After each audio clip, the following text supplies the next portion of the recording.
Let's go. Happy Wednesday, everybody. Happy Hump Day. Welcome into Day. Derelict Sports. I'm your host, Nick. As always, here with Derelict Dale. Front office should be here in a little bit. He just texted me he will be on his way at some point. So he should be here. Hope you guys are having a great Wednesday, great first half of your week. Kick back, relax. We got a couple sports stories we're going to talk about for the next couple hours. We are actually on the eve of March Madness, so let's fucking go. Well, I guess it's been going on the last couple days. We've had what do they call it? The first four games. The first four. So have you been watching any of these, or have you been kind of resting up? I got into the Alabama State St. Francis game last night because it was bad basketball at its finest, but with a ton of passion and for the honor to be a 32-point underdog against Auburn. But hey, those Alabama State kids get to play the big dog in the state, so they're going to be happy as hell, and they're probably going to lose by 40, but it don't matter. Doesn't matter, baby. You just got to get there. That's all that Uh, matters. and UNC just okay. 2 seconds. San Diego State. Hey, I really like you. I really like how you play defense, but you cannot score a fucking basketball. God damn it! They Well, they they got beat were up by a 30-year-old named R.J. Davis, he's 23, but Jesus Christ, that guy. Talk about a guy. Tell me if I'm wrong because I don't know much about that, but that guy clearly does not have much of an NBA future. no. He's just hanging on to hang on, and is probably going to play somewhere over in Europe. Because I see those guys and I'm like, damn, he's balling. But all those guys have that look on their face like this is his moment. You know what I'm Yeah, saying? Like let him have it. This is all he's got. He's 3 years older than all of us. yeah, He balled absolutely. though. He balled the fuck out. And for all those teams that went and said that they were 1-12 against teams in quad one and all that. Well, they won the game, so shut up. Yeah, but fuck that Bubba guy, dude. That guy. I was reading he got a 6-figure bonus for them Oh, making the tourney. I'm telling you that you. So I dove into looking in the numbers too. So like quad one wins are teams that are ranked in the top 50. So they have some. If you think that college football is fucked up, college basketball has some really weird fucking metrics that even like I understand generically what Ken Palm and what RPI and what all these things generically are. I have no fucking clue what they mean, but it's like so the quad one wins are teams in the top 100 of there. I believe it's top 100, and they were like 1-12. West Virginia, who I thought should have been in ahead of them, was like 6-12 in quad one games. Indiana was like 4-9, and Ohio State was like 5 and like something like that. Like all of it, and then they had the quad two, and they had a sub 300 loss on their resume as well. They lost to Stanford at home, and it's like So they shouldn't have made it, is what you're saying.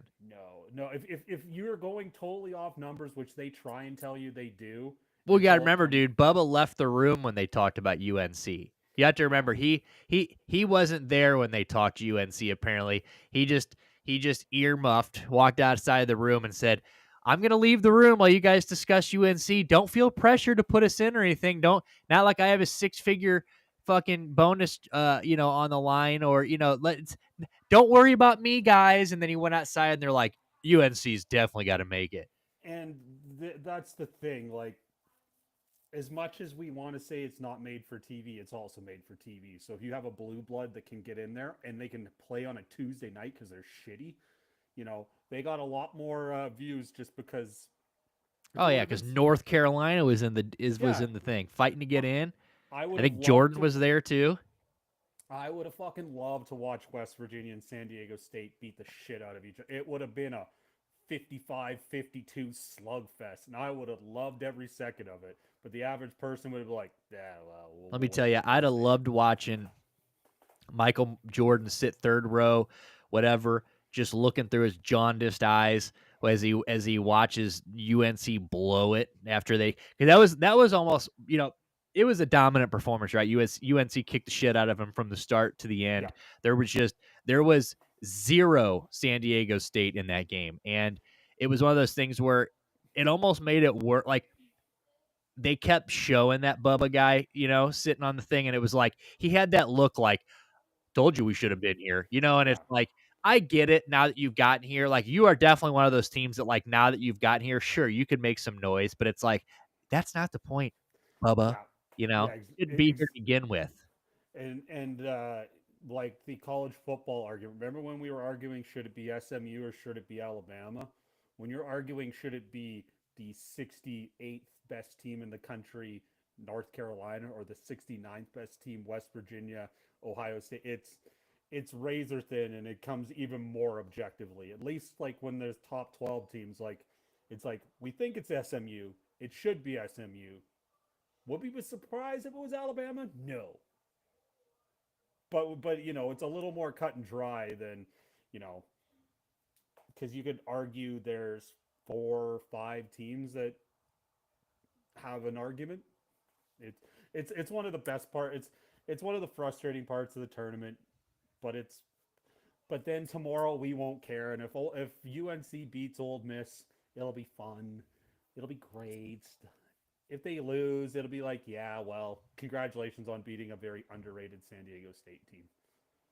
Yeah, so it's tomorrow will be big. I mean, I am excited. So do they play tomorrow? Yeah, they'll because these the winners of the 2 games now will play on Friday, and Saint Mary's is up by 13 on America.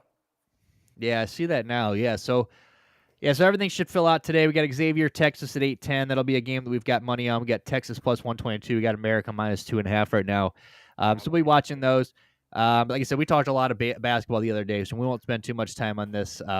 Filled out our brackets. If you guys didn't see, go back and watch that episode. We filled out we take the under. We had playoff beard on, aka the boys from Sports Lab. We filled out our main bracket for the ESPN. Where we had Florida coming out on top. We all kind of discussed it and kind of majority ruled our way through it. So Florida's coming out of that one, which I saw. A lot of people are like, oh, if you pick Florida, you fucking casuals, whatever. We'll see. So tomorrow we got March Madness kicking off. I know that a lot of people. Would you say that it's the most? There's more kids born this year, or would you say there the stat was that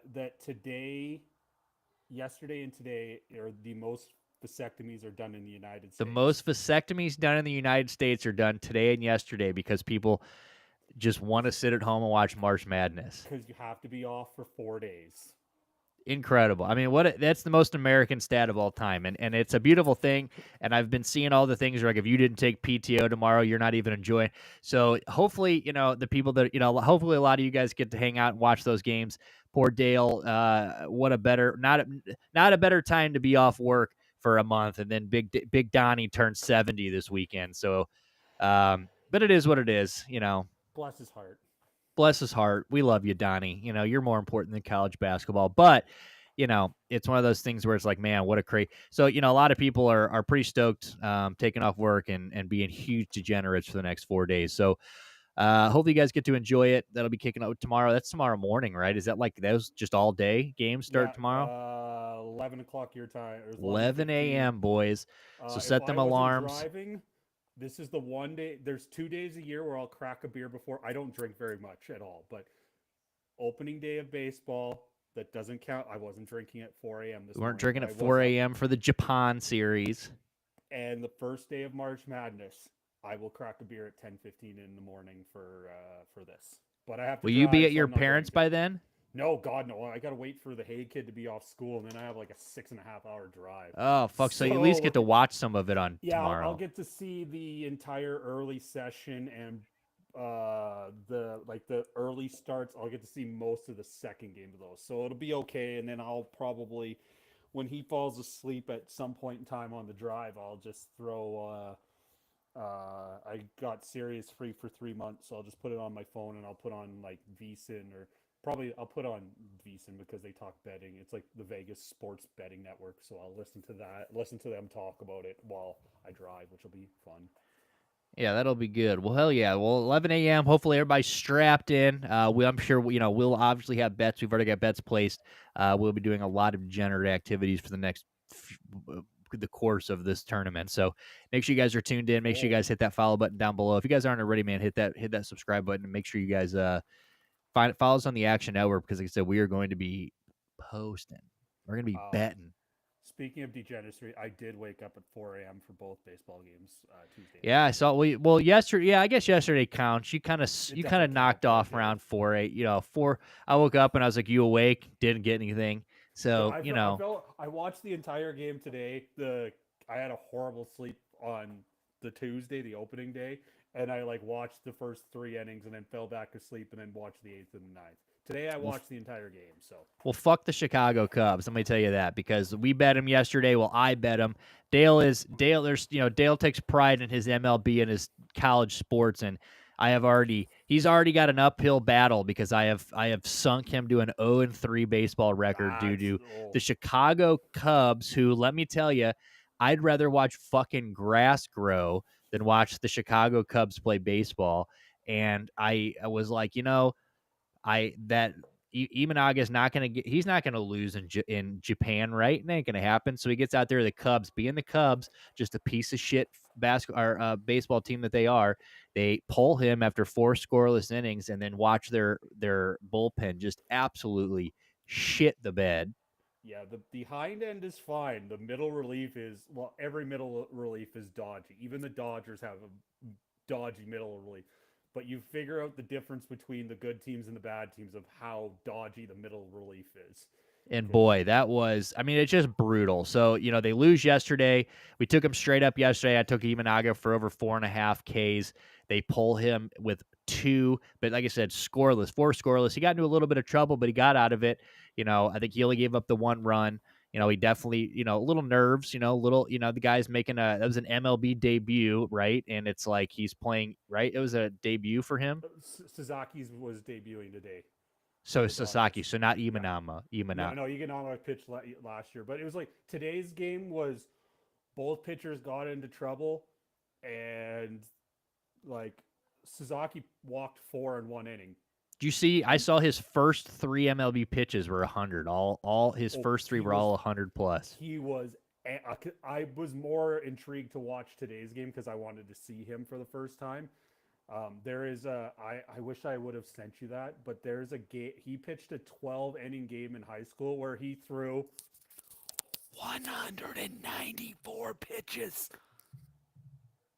Yeah, that's 100. fucking crazy. Yeah, and his splitter is, even though it was never like obviously it's his first start, but it's been ranked as one of like the 3 best pitches in baseball. His splitter is disgusting.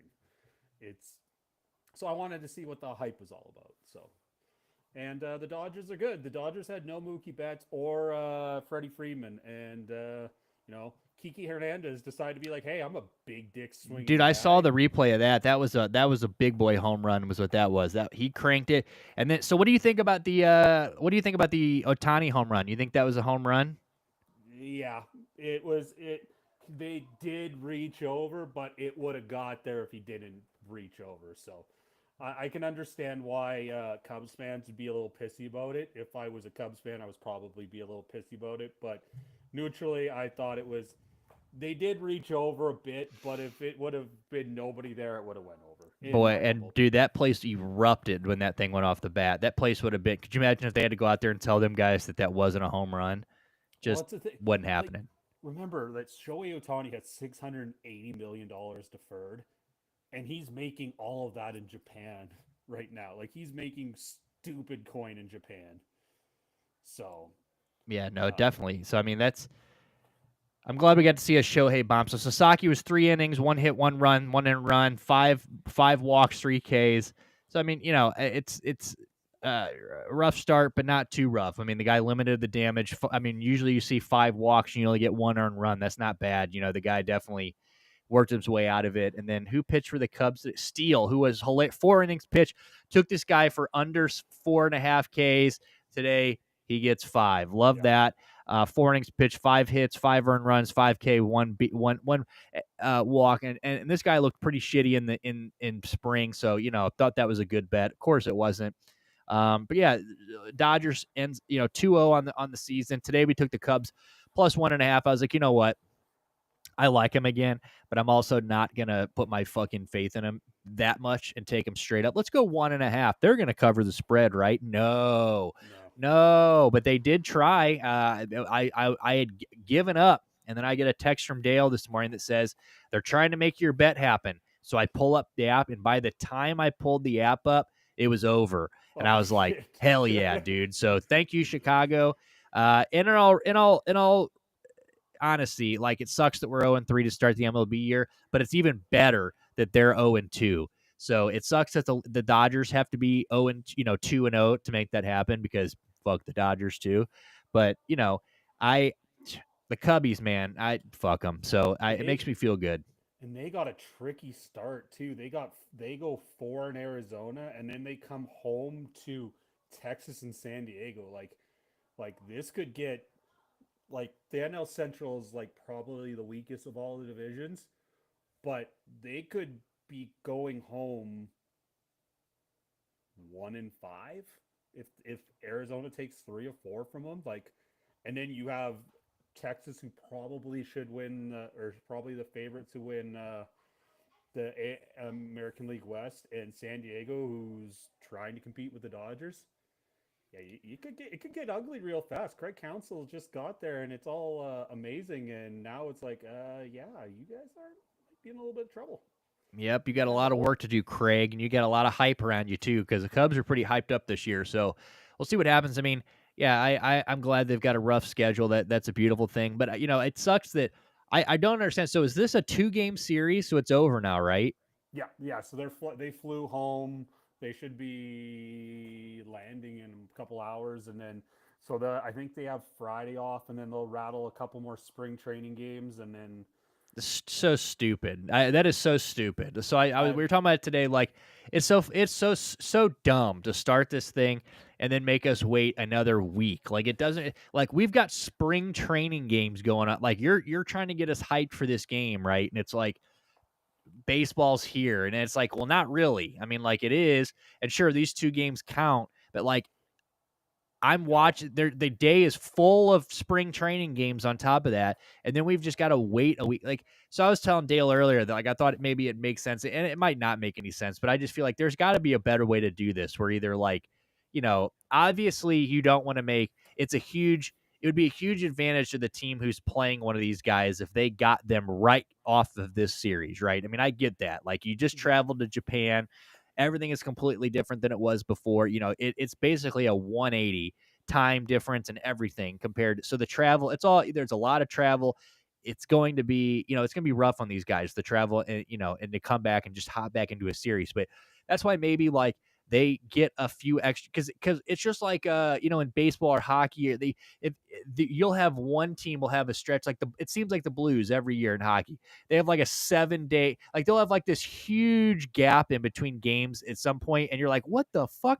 Why are we 6 games behind somebody in the schedule? But it all works out, right? It all evens out at some point. The other teams will get those. Yeah, it's like how do we have a 5 day break in the middle of the season? Yeah, like where did And then this how even are we come playing? from? And then how are we playing 5 games in 8 days in It's so March? stupid. So, I get that, so I feel like maybe like these guys come back and maybe get an extra few days or maybe they play 2 in Japan, they come back, take a few days off, and then they play a 3-game series between the same 2 guys because like they're on the same time difference. There's really no See, advantage there. see that I think is the right way to still like go and do it, and then have the couple spring training games, get everybody back in, and then Cubs play 3 in LA to start the season, Yeah, I just and feel then like that makes everybody so hits much the more ground running. sense. Yeah, Because it's like, because how many people, like I can't tell how many people even this year, because last year I remember like when they started doing this, or whenever they started doing this a couple years ago, I remember everybody's like, these games don't even count. I don't even know. And it's like, no, they do count. Like you have to understand that these do, like so many people I don't even think realize that like these are meaningful games because of just how tucked away it is. Like, and you really have to know what's going on to be, I got to wake up at 4 a.m. to watch these games. You got to be pretty dedicated to do that. And obviously there's hype around it. You got Otani, you've got the boys there. You got, the Dodgers, so everybody wants to watch the Dodgers play. So of course you got the biggest team in baseball over there playing, but it's like, you really like the factors to get people to watch this game, and like so it's already a lot, right? So it's like you got to now you've got to convince people or remind people that these games even mean anything, and it's like it's just like, man, what a buzzkill that, like, yeah, these were great. It was awesome watching 2 games in Japan, but it's like now that just dies down for another 7 days, and we just have to wait until opening day. It's like, man, imagine how cool it would be if today's Wednesday, right? So tomorrow we kick right. Like, obviously these guys wouldn't play. They'd be coming. And imagine if opening day was tomorrow. You know what I'm saying? Like, Yeah. oh my God. Like baseball it would just start with a bang and just fucking go, right? And especially in a sport that people call slow and boring and, needs the kick in the, I mean, you got ESPN just dropped them, right? Or they just dropped ESPN because, so it's like, I hate to say it's a dying sport because I don't think baseball will ever die, but it's a hard to digest game for some people. Yeah, it's not action packed. Like, I love it because there's nights where I'm bored and I'll just throw on the game and I won't be paying attention. And then you hear a crack of the bat, you're like, "Oh, that ball was obliterated." Yeah, so it is.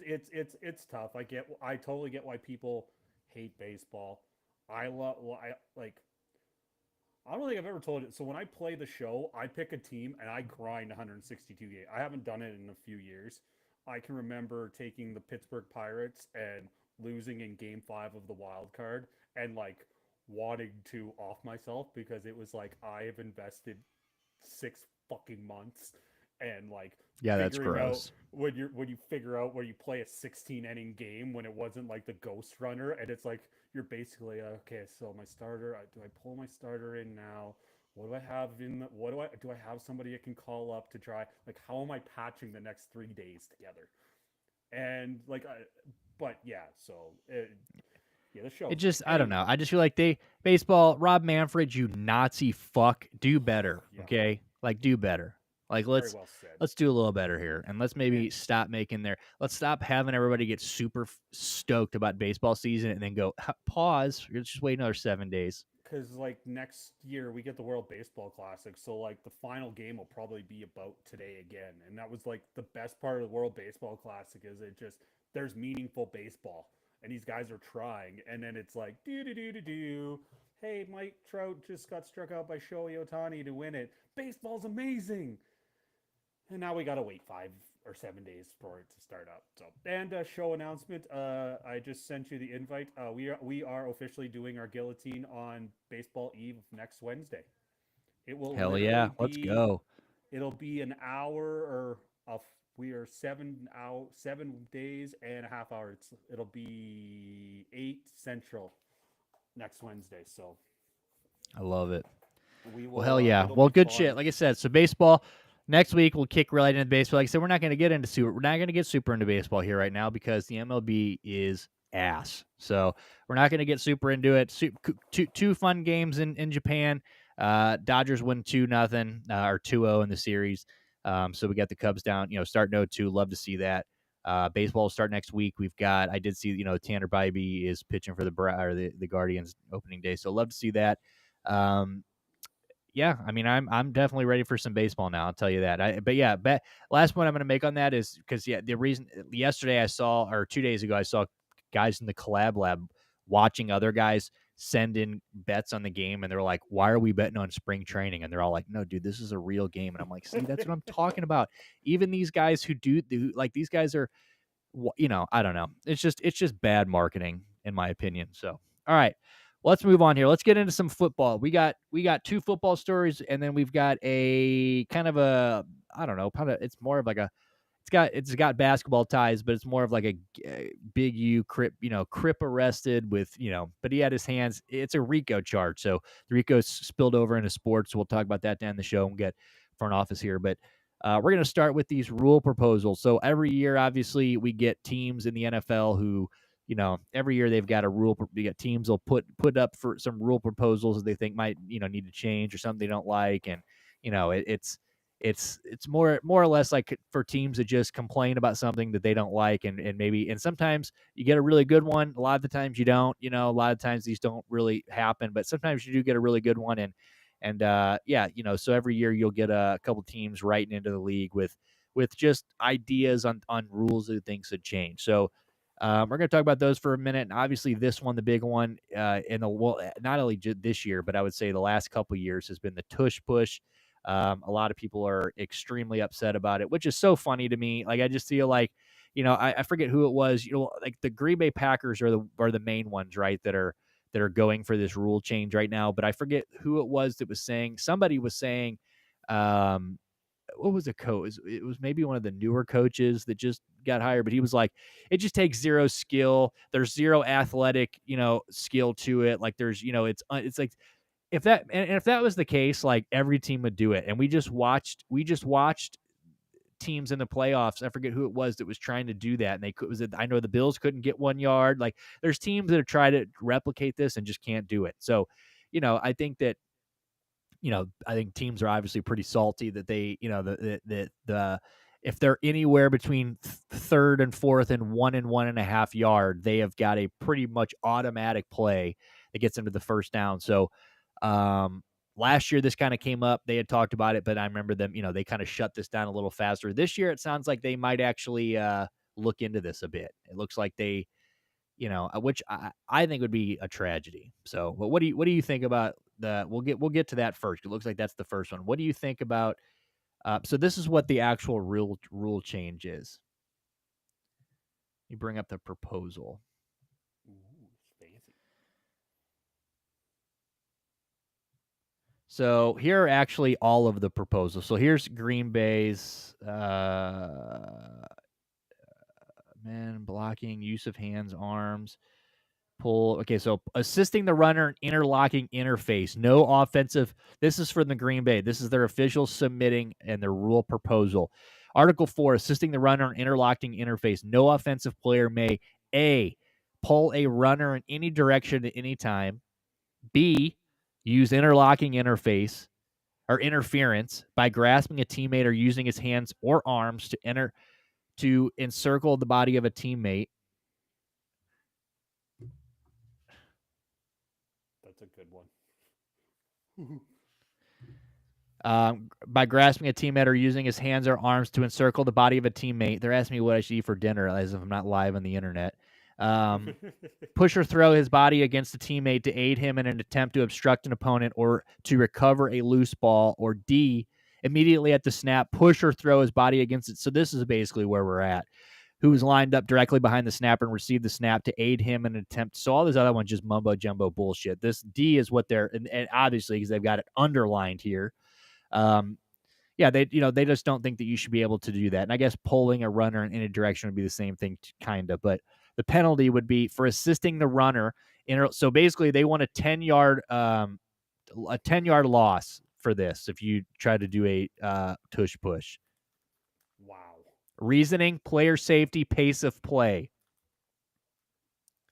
What do you think about this? Okay, so first off, this shouldn't be done in little kids football. Like I'm gonna say that first. In college and the NFL, fucking stop it. Defenses figure it out. Like until somebody gets really fucking hurt, they're gonna keep doing it. Yeah, I mean, And if you're good enough, if you're good enough to make a rugby scrum to get yourself to when you get to third in a yard and you know that you have it, that's an advantage that you have made for yourself. So minor football, absolutely not. You don't need kids getting into like teaching kids the submarine block was scary as fuck because they're like, I'm supposed to dive at their feet. Yes, yes, you are. That sounds stupid. Well, it kind of is, but welcome to football. So yeah, like I strongly state that if you're in high school, you shouldn't do there. That's I don't think they should be teaching that.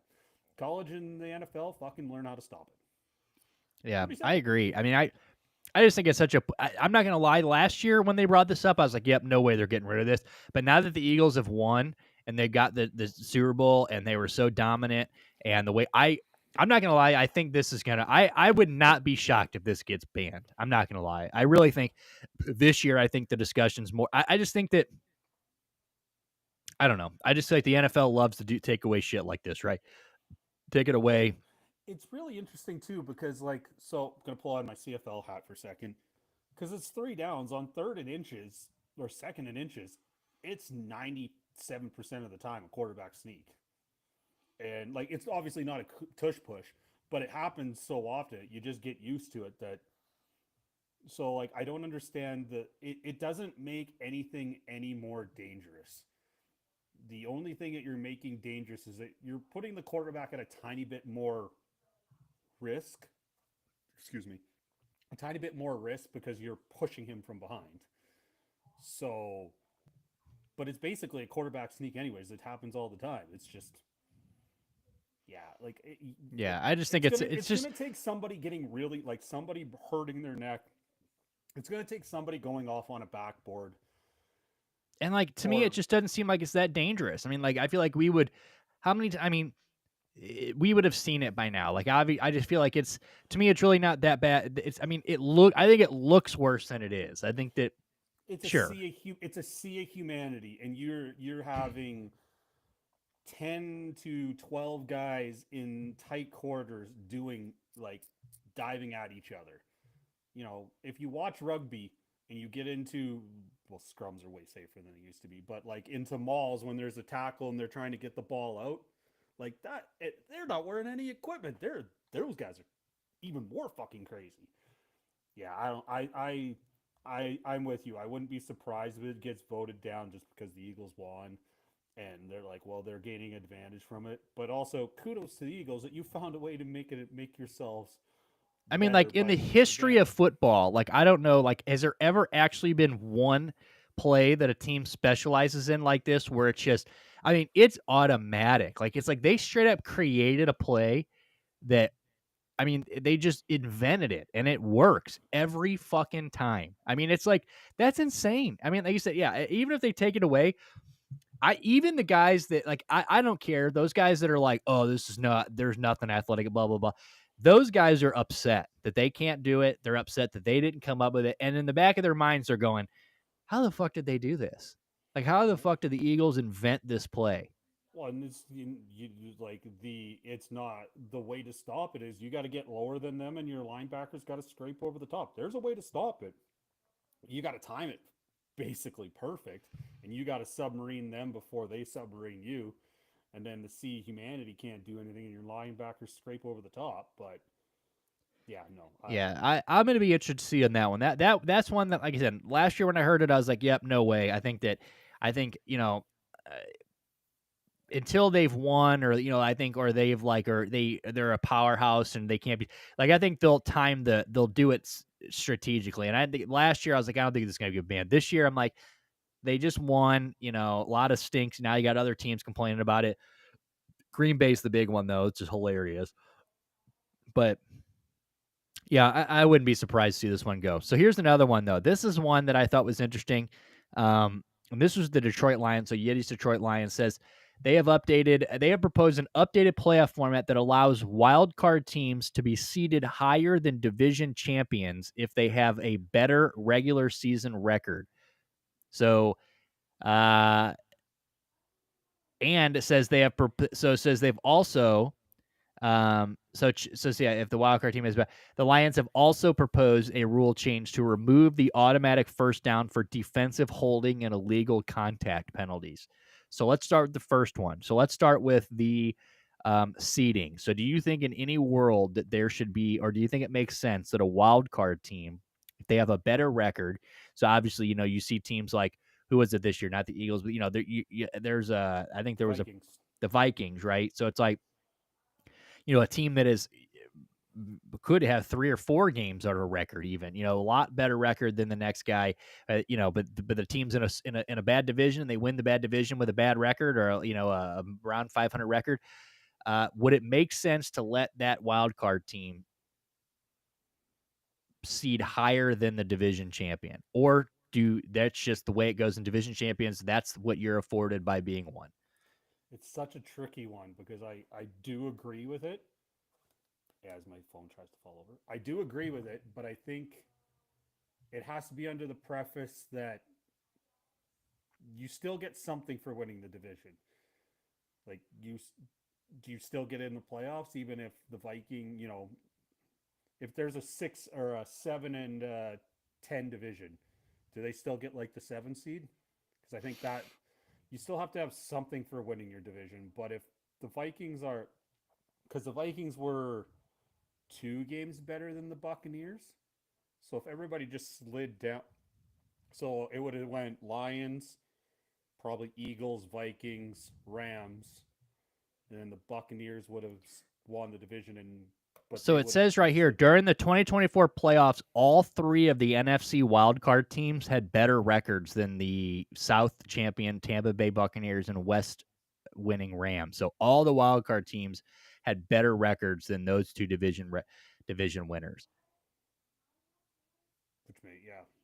I mean, but this is a conversation. I mean, this you could put this in any sport the way they do it, right? I mean, Well, how many? so the NBA, I believe, since I'm not sure, but with the play-in games now, but it used to be they're going to seed you higher. But if you win the division, you're still in the playoffs. But if you win the division and you're the fifth or sixth seed, you've lost the right to have home court advantage in the first round. But you're still in the dance, so go win. Which I think is probably the right way to do it. I don't know. It's just I think of Houston. So like now I can put on my Houston hat for 2 seconds. There's times where Houston wouldn't get that home playoff game in the first round, the first Saturday game of every fucking playoffs. Sorry, Cy, but there'll be years that they will have to go on the road because they're not the better team. I think I'm okay with it. It kind of sucks because that's the reward for winning your division. But are you reward? But is it fair that the Vikings have to go on the road and play the Bucks when they're 2 games better than them just because they won their division? Yeah, I That's mean, I don't it's a know. I guess tricky one. this is one of the ones I guess I can see both sides of. I just think that in reality, I mean, I get it, but like to an extent, I'm like, again, there has to be something for winning the division, and like I feel like in football, like it just makes more sense to me that like, I mean, I don't know. I mean, sure. I mean, I guess this year was pretty bad when you got all the wild card teams and better, but I just feel like, yeah, when you win a division, like, what do what else do you It's get? I mean, like I don't know. I mean, I guess you look at imagine baseball. like winning the division. I mean, I don't know. I see it being kind of weird if you win a division and then go on the road. Yeah, I just feel because like that like sucks. because that's why I'm like torn. Like I get the better teams deserve home field, but we'll use Houston as an example. Should Houston be punished because Jacksonville and Tennessee and the Colts were not as good as we thought? Should they be punished for being the best team in a bad division?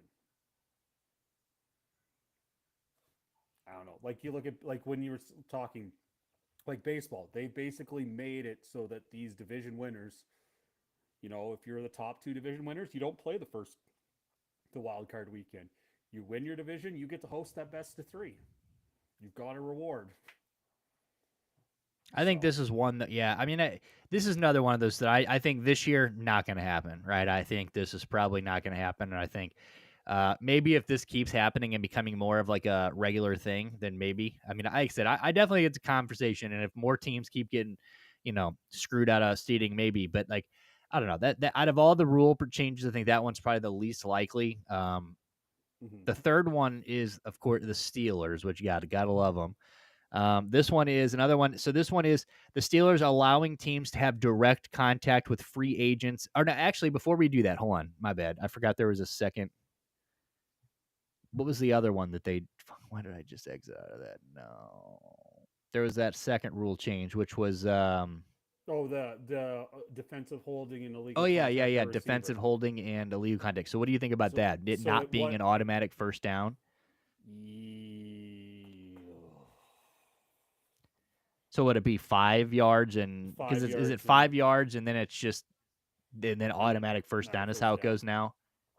I think I'm okay with that because the way to do the problem is you have to make an official make a argument if it's a hold or if it's pass interference. That'll be the tricky one. Yeah. That'll be the argument. But whatever. See, As I that one was I could see maybe getting that would thought make about. sense because there's times when on 3rd and 26 and you call a ticky tack hold and they get an automatic first down and it's like you've now rewarded the offense for getting a penalty on the defense where, give them the 5 yards and let them do 3rd and 21. Yeah, I, because I, I think I'm definitely in favor of that. that does happen quite a bit in football, huh? You Yeah, just chuck the bitch that's up there taking. and hope you find a chintzy hold call. Let's So fucking go. so in the CFL had again. So legal contact's a lot more prevalent in the CFL because receivers have a fucking running head start, so they're allowed 5 yards to jam instead of one, and that's one that's you called a lot more in the CFL, and I think that give them the penalty, and if it's enough for the first round, great. If not, give them another shot. The best part of the illegal contact in the CFL, because we've had the should pass interference be challengeable.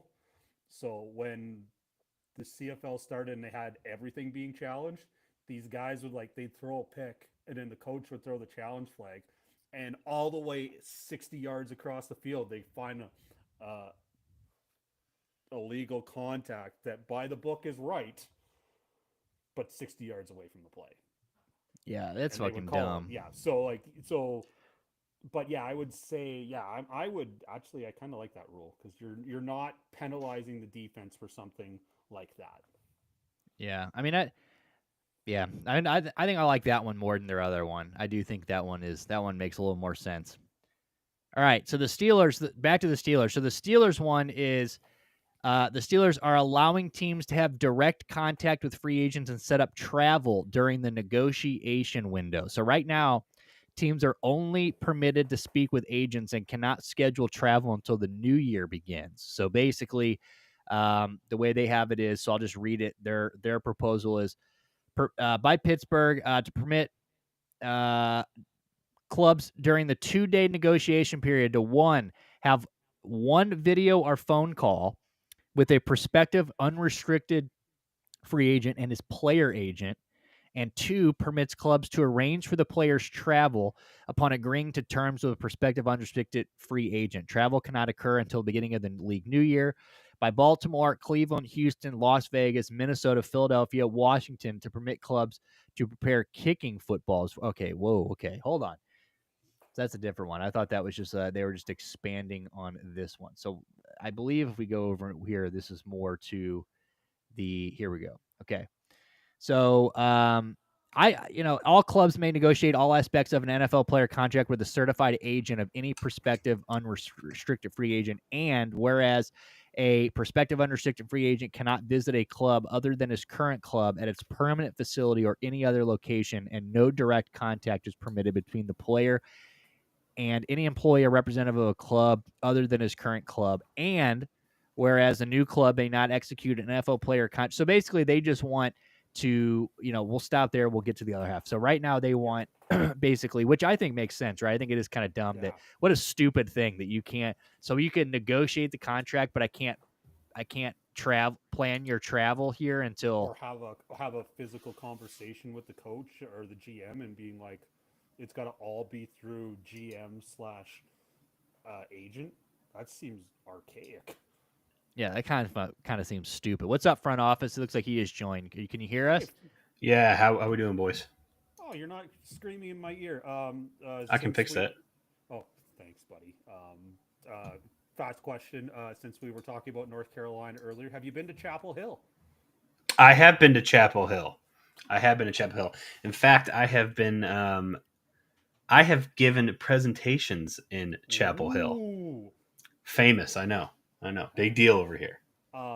We will spin back this for 2 seconds. Congratulations on your thesis, by the way. I hear Thank you, sir. I congratulations. appreciate. I heard you boys were talking about that last episode. I'm so excited, and supposedly there's a link, and I'm going to specifically stop shoveling cardboard because I will be at work to see your fucking face and Dude, hear you talk. you definitely hear me talk. I don't know. I might set up the camera. I don't know. It's kind of hard to give an in-person presentation over Zoom, but anybody with the link is certainly more than welcome to join. All I ask is that you be respectful. Oh yeah, this is one of the times that me and Nick will not be derelicts. We this is one of those moments we have to be adults, right, Nick? No, actually, it's funny. This was God. This must have been the last show. Um, when I was launching a rocket in Norway, Um, Jesus, there's a start. there to was the a sentence. there was a Launching live rocket stream. in Norway. There was a live stream, Okay. and Nick and he who shall not be named might have been Oh. putting little lovely notes in there about some cute redhead. Now, thankfully, there was a couple other redheaded people on the team that I was with, so it wasn't clear that it was directed at me. But that definitely, it was a topic of conversation for about 2 seconds. You know what I'm saying? Like, do you guys know anybody that's been in the live stream?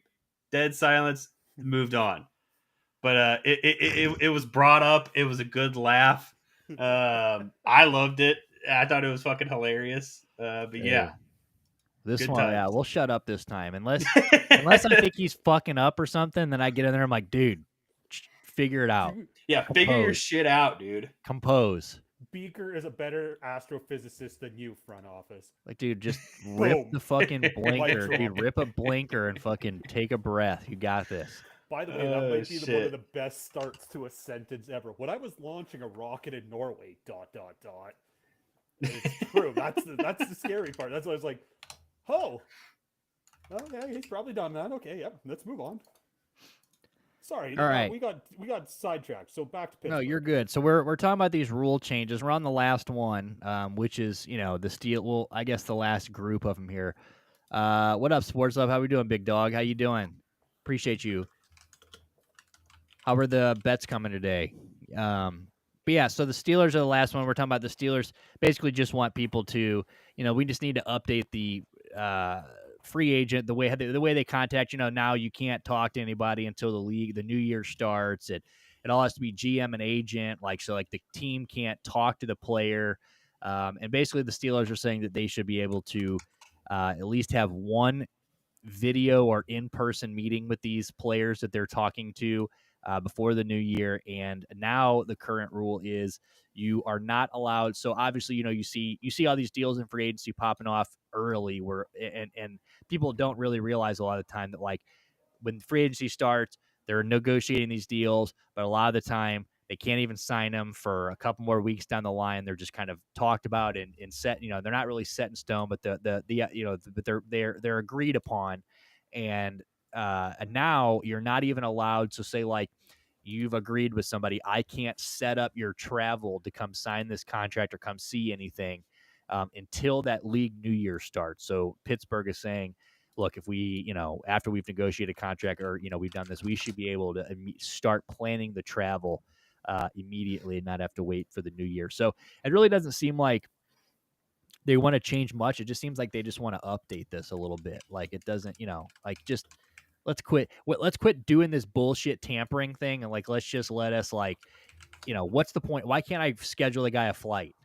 Let's be adults. We all know it's happening. So let's just update it so it's now airtight that we're allowed to do this.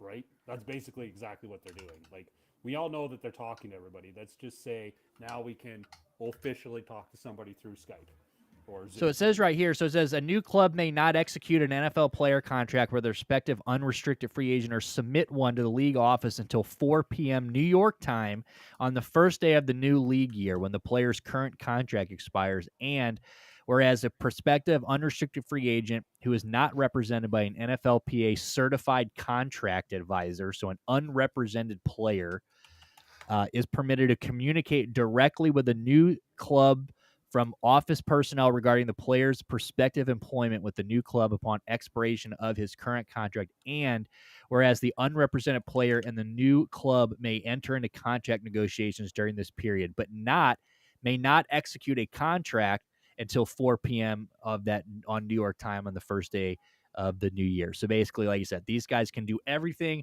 but sign the deal. It's like they could do everything, but let's not go that one further step until 4:00 New York time, of this set date. So front office, what do you think about that? Do you think, this, does this just make sense? Yeah. It's kind of weird that like this is one of the things that they have to like vote on because this feels like common sense to do. I can't believe this wasn't already a thing, honestly. I know I kind of swooped in here at the last minute, but this one and then the one about Um, God, I can't think of it now. There's another one that makes a lot of sense as well. So there was the Tush Push one. That one's So so I said the Tush Push, but doesn't it feel like this year it could actually happen? Like now that they've won and like they're so dominant, like it didn't feel real last year, but like now so many teams can't stop it, and it's such a dominant thing, and like it shouldn't be banned, right? It's a stupid fucking thing. You just learn to stop it, And if it was so unathletic and so easy to do, everybody would do it, but they don't. So it's kind of a teams just salty as fuck that they can't do it or stop it. So, but doesn't it kind of feel? It's a dumb rule change. I don't think it should be, but it feels a little bit more realistic this year. Yeah, it feels more realistic, but I don't think that it's gonna. I'm with you though. It's not getting banned. That was gonna be fine. The other one that's gonna is the OT. Oh yeah, so the Eagles, I saw that. So the Eagles wanted Yeah. I didn't even bring that one up. OT, so the Eagles want it to be the new overtime rules. They want it to be playoff rules. So, question: would that make it go to a 15-minute period, or would it still be 10? That I don't know. What do you think about? Would you know that front office? And what do you think? Obviously, what do you think about that? You like that? I do like it. I don't know the specifics. I know that I can't remember if they want it to be the same as in the postseason, but I can't remember if it was they want to make the regular season the postseason or the postseason the regular season way. They want to make the regular season the postseason, so they don't like how right. in the regular season you don't. In regular season, only one team gets a possession if they score, and as soon as you get to the, then both teams, and so they want it to where even in regular seasons, both teams get a possession. And that should make sense to everybody, right? Like no, surely nobody stupid. Yeah, nobody's freaking out about that one, surely. Now we're in the playoffs, and now we'll give you the possession, bro. Just give me the goddamn. The only possession. thing that's gonna the NFLPA is gonna bitch about it, but oops. Yeah, I just think that's so dumb. So the other ones we talked about, the Lions had two of them. The Lions, one of them was that they should illegal. Was it holding and illegal contact should not be automatic first downs anymore. That was one of them.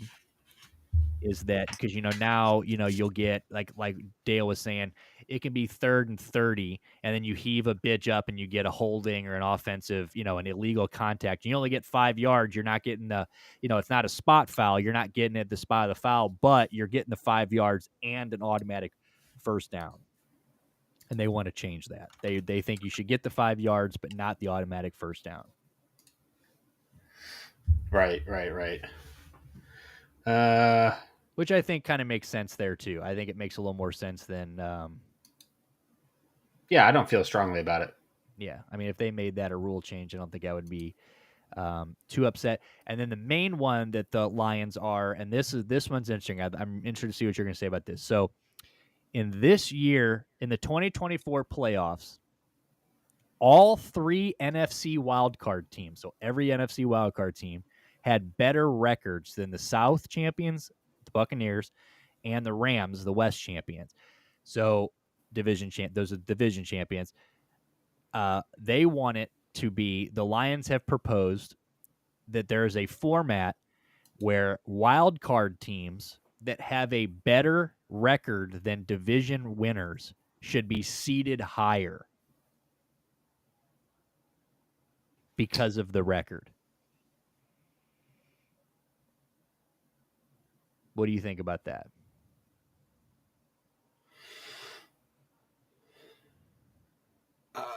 It's a tough one, dude. I don't know either. I feel like I don't know. I feel like it makes sense, but but shouldn't you get rewarded for winning the division? I mean, I know it kind of sucks that you like the Vikings, right? Who had fucking 13, whatever their record was, great record, and they're playing then they're playing wild card games, but it's like, I don't know. I just feel like you got to give somebody something for winning the division, right? Man, I look. I can go either way on this. I'm not gonna hate one way or the other. If a team was very, this is the way that I want it. I'm not gonna have any problem with that. But I do think that it should be, even if you're a lesser team with a worse record. I do think that it should probably be Um, whoever wins the division, that's just the perks because that changes. Maybe not every year, sometimes every year, but at least every decade or so. The same conferences that were dominant this past year necessarily weren't 10 years ago or something, or even 5 years ago. So it changes. There's turnover. I think that's a short-sighted decision. Yeah, I'm with you. I don't think that one stands much of a chance, to be honest. Like I think that was one that would want. I think it's got to happen more, like you said. I think it has to happen. It would have to happen more consistently. Like if we just saw like every single year we saw 13, 14, 15, 14 win teams playing in the wild card over and over and over, like, and then it just made sense, then maybe. But like, yeah, rarely do you have 3 wild card teams with better records than divisional winners. I mean, it happens, but it's not like it's just happening constantly, right? So, Yeah, this isn't like a big problem, right? yeah, I agree. Yeah. So but good, it is an interesting rule change. I was reading that and I'm like, damn, maybe that's not a bad idea, but also like because I could see like if I'm the Vikings, right, you're obviously pissed. You just had a great fucking year, 13 wins, whatever, and now you're like fighting to survive into the playoffs, right? You get to that Lions game. Who ended up beating them? The Rams or the Eagles? They lost to the Rams because the Eagles they lost. Washington won. They went into Detroit. The Rams played. I can't remember.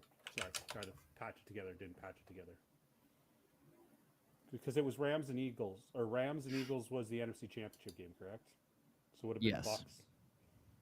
So it would have been. And the Bucks beat the Vikings? Yeah, the Bucks beat the Vikings. Yeah, that's what it was. So, I mean, I definitely could see there, so Sports says maybe not seeded higher, but seeded higher than a wild card, seed them 3rd, 4th, or 7th. Yeah. I mean, that's an interesting one. I mean, I don't know. I don't know if we ever, maybe we don't see like I don't know if even some of these, do they all get brought up and talked about, or some of these get dismissed? I don't really know how this process goes, but a few of the other ones that have been placed around, these are 2 smaller ones. It looks like it says so by Baltimore, Cleveland, Houston, Las Vegas, Minnesota, Philadelphia, and Washington. So these are every one of these teams has proposed this one, and that's to permit clubs to prepare kicking footballs, also known as K-balls. That sounds like a fucking drug. Before game day, similar to the process permitted for game football. So I guess they just want balls separated, the design like just for kicking, right? I assume. Sounds about right. Yeah, kickers are weird animals. Yeah, I don't know what else it would mean. Cool. The kickers want a fucking football. Who cares? Give them a few K balls, dude. That's in the budget. All right. So the last one is Washington. Permit clubs that qualify for the postseason to obtain scouting credentials for 2 consecutive games, weeks 17 and 18, played by a potential postseason opponent. Also requires clubs hosting wildcard games to provide scouting credentials to all teams within the same conference who are participating in the postseason. Fuck no. Wait, so fuck no, dude. Is that as stupid as it sounds? I mean, I don't know if it's stupid. It's clear. Why would they're trying to get an edge and cheat and make so you want me to just legal. I might play you in the playoffs, so here's 2 credentials so you guys can scout us? Yep. You guys have NFL films. Do it your fucking self. Yeah, bro. Washington, get fucked. You've been a good team for about 9 minutes, all right? Shut the fuck up. God damn. Host wild card games, provide credentials to all teams within the same conference? Can I tell you a quick story about high school football? I went and videotaped in beautiful Tabor, Alberta on a Friday night who we were going to play in the playoffs. And I had fans standing in front of me and putting signs. Oh, it was hilarious because they knew they figured out once I started videotaping after the first half who I was. It was hilarious. Who is this piece of shit? Well, because everybody knew the coach that I coached with. So, and I was like my first year. So, and I hadn't been down there. So I was like, he's like, here's the camera, here's the gas money, go fucking film the game. I'm like, okay.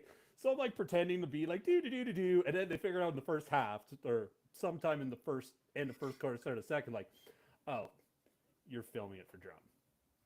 But we were willing to go down and take a 2-hour drive to get some film on somebody because we didn't share it with anybody. You want film on how to stop the double wing?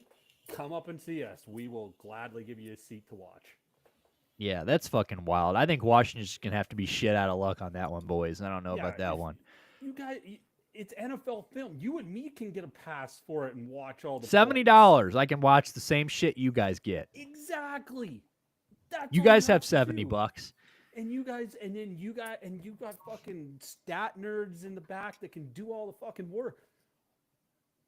The Commanders are like, look, I know we're rebounded, but Dan Snyder has fucked us so long term that we have, after budgeting, we are literally $71 short of a NFL film subscription. Can you please get us a couple more press passes, please?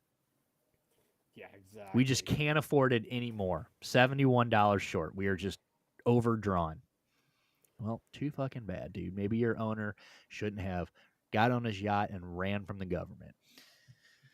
Is what it is. All right, well, let's get out of that because that is those are the rule changes. I don't know which ones are going to pass or not. If I had to off the top of my head, I think maybe the holding being a first down one might be there, and I think the Steelers letting people like the prehistoric fucking free agent rules that we worked by are so dumb. Like I said, it's just like all these guys get so excited about these deals, and like in reality, it's like, yeah, they are more like 99% of the time they're going to happen, they're going to go through. But if somebody has like a change of heart in those 4 weeks or something, like nothing is set in stone yet, right? It's just, I don't know, just a goofy little window. Worth as much as your handshake. Yeah, it's fucking it's wild. All right, well, let's get into the Bengals then. So going into the end of the year for the Bengals, everybody was like, we all know that they have got one of the worst front offices in football, if not, maybe the worst. They're just terrible. They have been kicking the can down the road on Jamar Chase and T. Higgins and all these guys. They are the absolute perfect example of a team that just waited too long and fucked themselves out of all. I mean, they could have had, I think I read the other day that they have spent like $100 million more or something, like in combined money, if they just would have signed him last year, because Myles Garrett, we talked about it. Myles Garrett gets the deal, makes him the highest paid non-quarterback.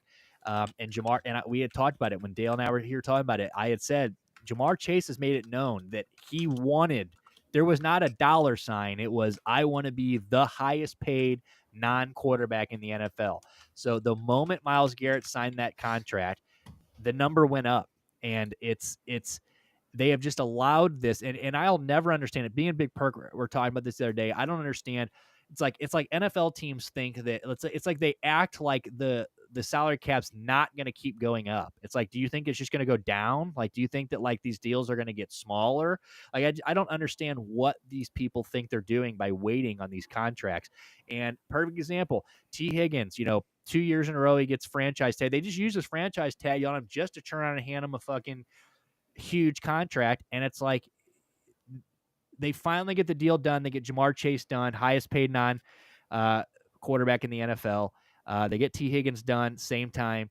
And now they're basically shit out of luck. I mean, they've got the two best, maybe the best receiving tandem in football.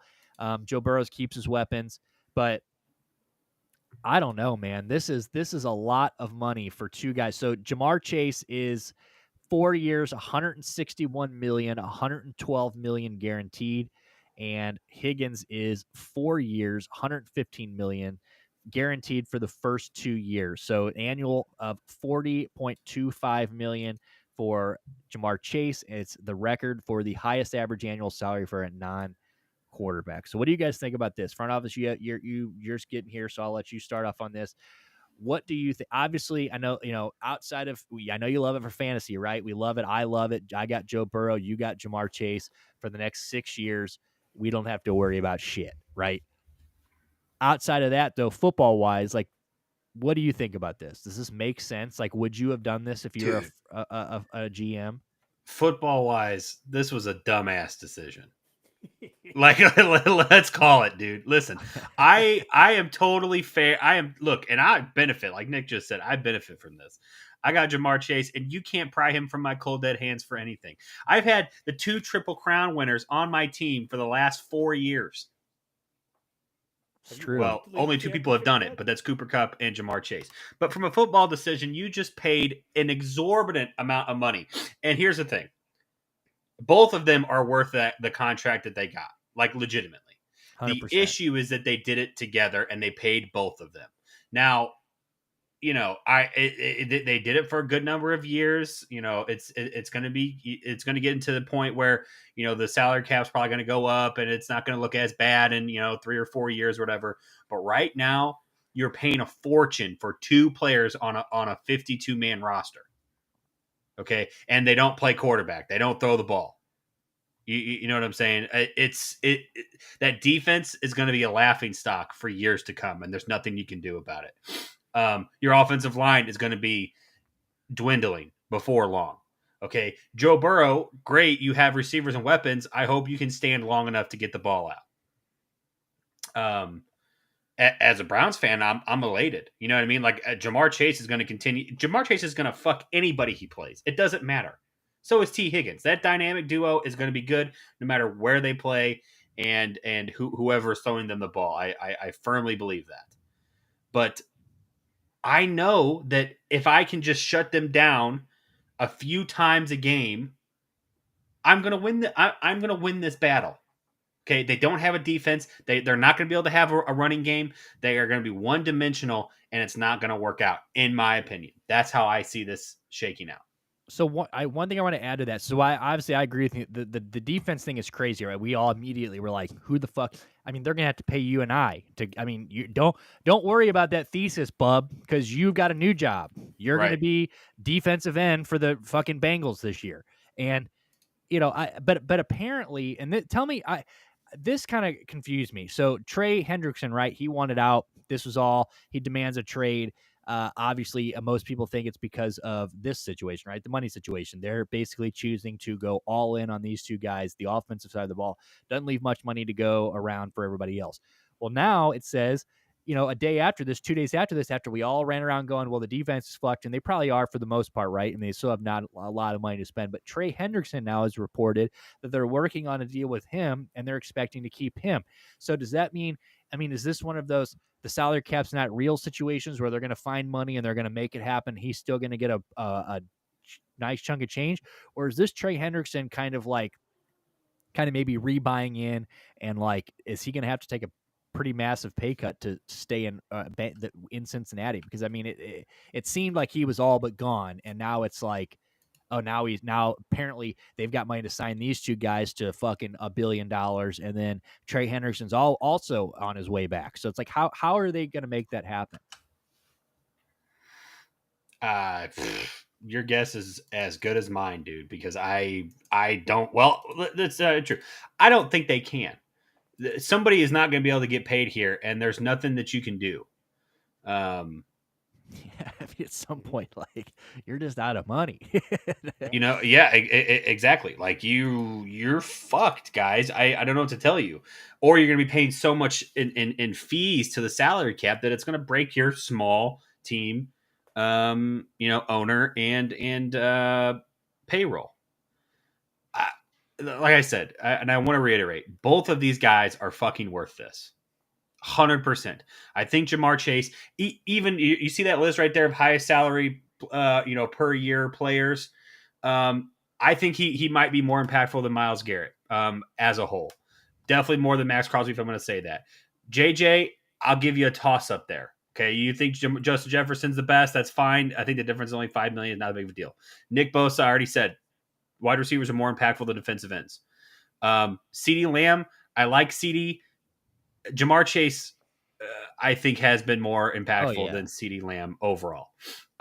So he deserves this money. That's not the problem. The problem is paying both of them the same year, big fat money contracts, and screwing yourself at other And positions then of need. dude, they flew him in on a private jet, which I think it's funny that like, and they walk out and they do this joint conference. It's just, it's like, dude, like, I don't know if I've ever seen this where it's like two guys just handed, they get two guys got paid wide receiver one money in the same, literally at the same time.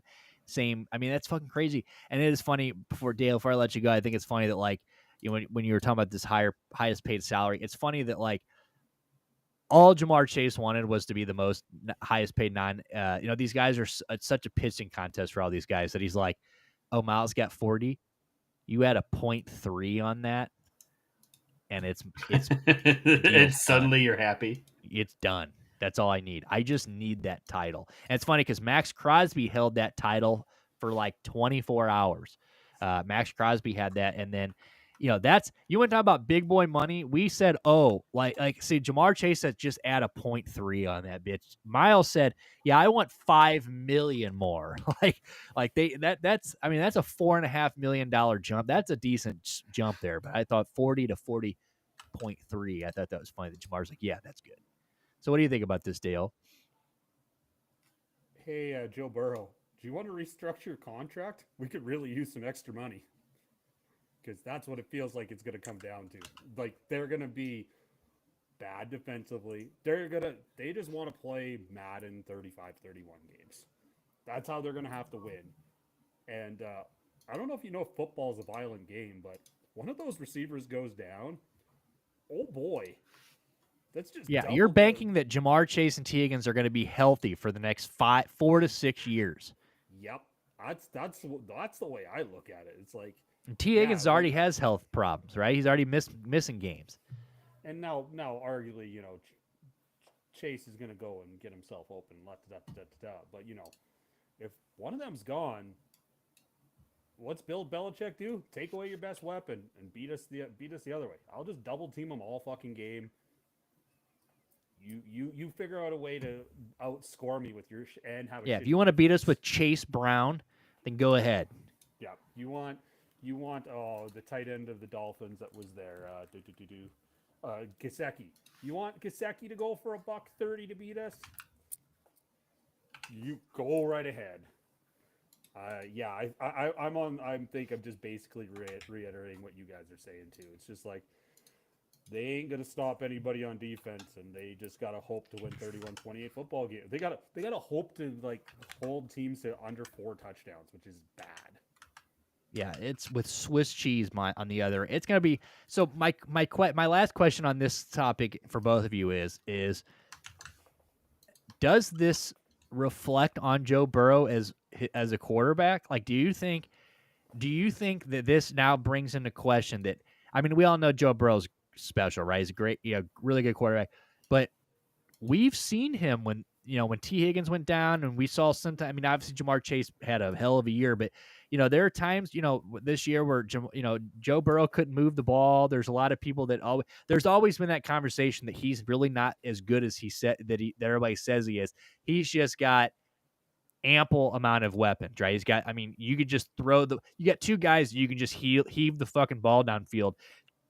And 9 out of 10 times, one of them's, Jamar Chase is going to be there, and the other 1 out of 10 is T. Higgins, or the other 2 out of 10. So it's like, does this? I mean, like I said, he's a great quarterback. I don't think it does. I think I love Joe Burrow. So I mean, and I'm maybe a little biased here, but do you think that this reflects on him, and like and it kind of feeds into the narrative that he needs guys like this? Like, they had to go spend all this money to keep Joe Burrow competitive and this team competitive? I don't think so. I think, look, I think Joe Burrow is a stud quarterback. I think he needs to be top 5 on anybody's list right now. Cause he's dealt with things, adversity, as far as not the best offensive line, not the best running game. He does have 2 insanely good wide receivers, but he's not the only quarterback that performs with 2 insanely good wide receivers. And I think you can say that about a lot of guys. So if you're going to start knocking off quarterbacks just because they have, really great weapons, then, he wouldn't even be first in my book, to be honest with you. If you're going to make that case, then you got to say that Jalen Hurts is, rule number one of that, because he just won the Super Bowl, right? So you gonna talk shit on that, right? Because I'm gonna say that maybe Jamar might be the best player, or best weapon, so to speak, but it's gonna go AJ, or probably Saquon, AJ, then maybe T, then maybe Devontae Smith. I think is how I would rank as far as what like total weapons go. You know what I'm saying? And you want to put Saquon above Jamar, that's fine. That just makes my case even better. You know what I'm saying? But like you can't just say, oh, you have weapons, you're just not a top tier Yeah, well, quarterback. I don't think I think so. I think it's more of like I don't think it's is that they. I mean, I guess part of the the argument is that right that he does need those, but I think how do I want to say this? I think it's like I don't maybe it's that it's kind of stinks of desperation kind of where it's like they felt like they couldn't lose T Higgins, and Jamar Chase, where it's like look, we know that obviously he's great with these weapons, but like does this kind of feel like to you like they felt like they couldn't lose, like because T Higgins, I mean, remember when he got traded last year in our dynasty league and everybody's like, well, that's cool, like but like he's not even going to be with Joe Burrow next year, like he's going to be a Patriot or he's going to be like we were so sure that they weren't going to franchise tag him again and that he was gone, right? I mean, T Higgins is a wide receiver one on a lot of teams, right? I mean, we all agree on that. The guy is he's a stud, and he's young, but and he's to go up and get. I mean, the guy you want to talk about go up and getting balls. That's a big body motherfucker, T Higgins, and I think maybe like it's just does it feed that narrative, right? Where it's like they felt like we can't let T Higgins go. We just franchised him 2 years in a row, and then Jamar Chase basically puts us in a standoff hostage situation. Going, look, this is my boy. I mean, I don't know if you guys saw the press conference, but like they started asking T Higgins about like the one, does it make the pecking order? I don't remember the question was, but Jamar Chase cut the guy off and like answered for T Higgins basically like, no, we're 1A and 1B. It was more or less like, do you feel like where I don't know what the question was, but it was like it just seemed like Jamar because so it almost comes off as like Jamar Chase. And if you remember, Jamar Chase was like he posted some meme after the year about like how they do business, and it just kind of seemed like or it was T Higgins and that. So it just kind of seemed like Jamar Chase and Joe Burrow were like, you got to get us both done, right? And like we can't afford to lose one, or we're just not going to. So I think maybe that's it. Like I 100% agree. Like you can't. And like I said, I don't buy that. Like I don't think you can blame Joe Burrow for having fucking weapons. Same thing as anybody. I mean, the Eagles or Baker, right, with Godwin and Mike Evans. I mean, there's a lot of guys out there that have got just absolute fucking stud things, but you don't see them do this, right? You don't see them go out and sign them same day to massive contracts, to all that thing. So I think it's just maybe it's just the optics of that. Yeah, it's probably what it is. I mean, and let him bitch. You know what I mean? Who gives a flying fuck? What do you think, Dale? I'm going to ask this question a different way. Uh, Sam Darnold was really good with the Vikings last year. Was he that good of a quarterback? Now, obviously, I'm saying that very facetiously, but yes, I think I think there's something to it. He does do good with what he has, but if we just threw a whole bunch of league average receivers, would he make that a top 10 offense? I don't know. Yeah, like if he didn't have T Higgins and Joe, like I think he would, but that's always kind of been his thing, right? People have always said since he's come in, like he's just basically had everything at his disposal, and like we've seen bad Joe Burrow, but I think a lot of those is the thumb, he couldn't grip the ball, I think a lot of that had to do with injuries and stuff, but yeah, it does make you think. I mean, I just saw that and I was just like, that. Again, I don't think so, but it is the fact that people are having that conversation. I think the fact that like it just kind of feeds to the haters even more. And like I'm with front office, right? I mean, fuck them, let them bitch and let them say whatever they want. Especially if I'm T Higgins and Joe and Jamar Chase. We just made $300 million combined, so fuck them. But like at the same time, it's interesting. And like you said, if T Higgins goes down or Jamar Chase goes down and we get to see, what this offense looks like with one of them and they don't have money to go out and get anybody else, like maybe we'll get to see that. So definitely be something to look forward to in the year going up. 2024, 25, 26. It's gonna be a big year. I mean, the Bengals have got to, they've got a lot to do to shut people up, and if they bring back Trey Hendrickson, that would be huge. That would be a big, if they bring them back, then I'm going to be like, God damn, these boys might, what are they doing here and where are they finding this money? Because, the salary cap is also a myth. So, all right. Before we move on to this last thing, I don't know if Sports Lab's still here, but he said St. Mary wins. What's Dale's insights? St. Mary's won a 16th game, and they're going to get Duke. And if Cooper Flag, they might even sit Cooper Flag. I don't know if they will or not, but this is the game they could get away with doing it.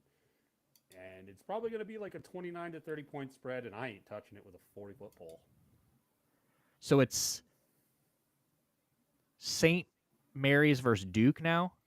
Mount St. Mary's versus Duke, yep. I ain't touching that. You've heard, like, I don't like big spreads. I will blindly take the points if you had to make me bet it. I've told you the story that I laid 49 points with USC in a football game once, and it was the worst feeling ever. And they covered the number by 2 touchdowns. I don't like laying big numbers. I want to find the gross NIT Loyola Chicago San Diego State game tonight. That's what I do.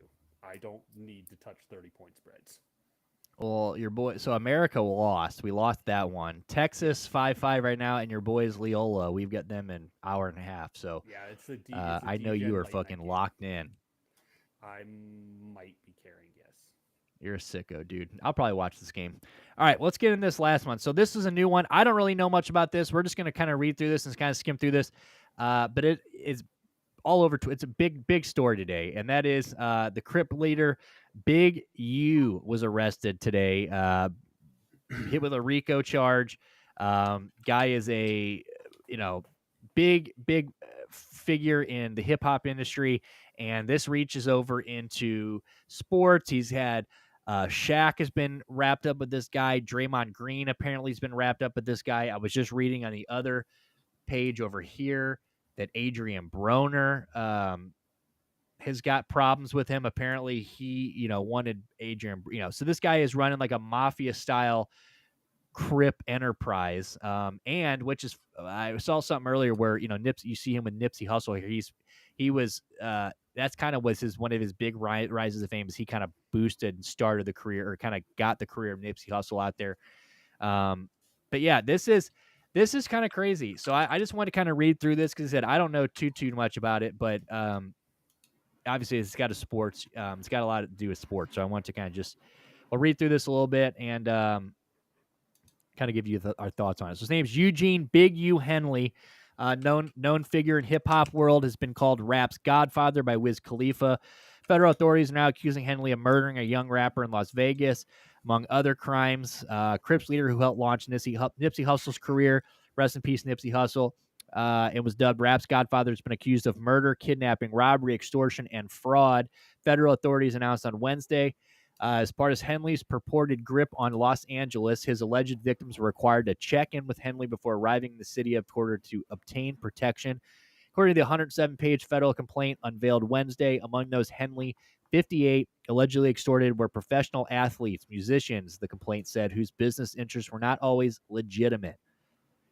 Federal authorities liken Henley's Big U enterprise to a mafia-like organization that relied on his stature and long-standing association with the Rollin' 60s, which is a Crip gang, and other street gangs to intimidate businesses and individuals in L.A., authorities at Wednesday's news conference said. Henley is a fugitive. More than a dozen others in custody tied to the sprawling criminal case. It says he has maintained the image of an entertainment industry entrepreneur running a music label and somebody who's gives back to the community here in Los Angeles. Attorney General a U.S. Attorney Joseph McNally said at a press conference. Let's get down to where it says. I'm trying to skim to where it says talks more about following a years-long FBI Investigation. Federal authorities have accused Henley of kidnapping and fatally shooting a young rapper in the face and leaving his body in the Las Vegas desert over perceived disrespect and directing the robbery of an unlicensed LA marijuana dispensary that had stopped making extortion payments.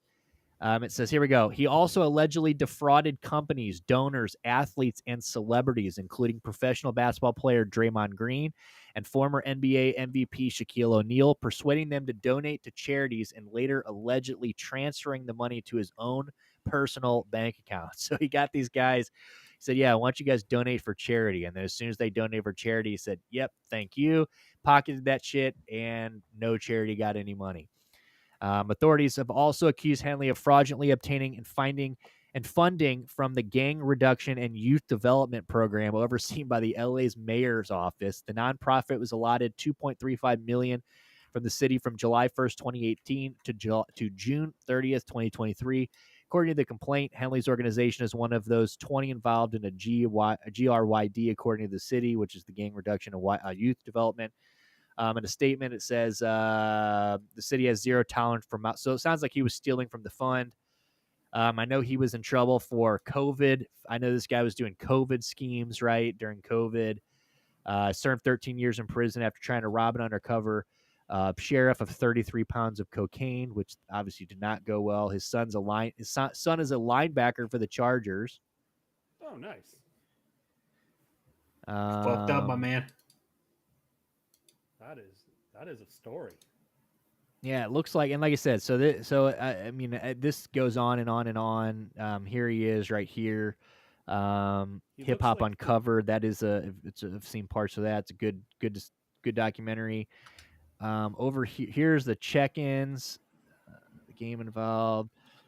Here goes. Interviewed a cooperating witness identified as CW1 who claimed that rap artists, athletes, and other visitors need to pay Henley a fee when they came to the city. They told authorities about a large buy-in dice game in LA in June of 2019. The game involved a professional boxer, Adrian Broner, only identified as AB, which I've got the whole story in the other tab. Adrian Broner's associates and several prominent NBA players. According to CW1, Anthony Broner and his associates fixed the game, cheating the NBA players out of millions of dollars using teased dice. After that game, Rosa wrote, Henley directed associates to rough up Adrian Broner, who had not checked in with Henley, and to get the money back from him on behalf of the cheated NBA players. Multiple members of the Rolling 60s allegedly arrived and were used to press AB. It says Henley stepped in, told authorities because he was involved in and or would approve of any dice games or similar events such as parties involving large sums of money and prominent NBA players and celebrities in the city. So it looks like, this guy just had a chokehold over LA, it seems like. One, he looks like the dad from Family Matters. Two, this is he does. He here's the group, by the way. Damn. Here's Big U right there in the middle. We got Ronnie Mack. We got Loose Cannon. We got Brick Baby. Bear Claw. Marcus Martin Anthony, a.k.a. Bear Claw. This guy's name is just Paul? Bus. Is there a front office on there? Is that hey, front office in the bottom corner? There he is right there. Listen. Hey, Damn Brian. it, dude. The fuck? Actually, this is the front office right here. Fukian Hingji, right here. God, what's that dude that used to be on Vice?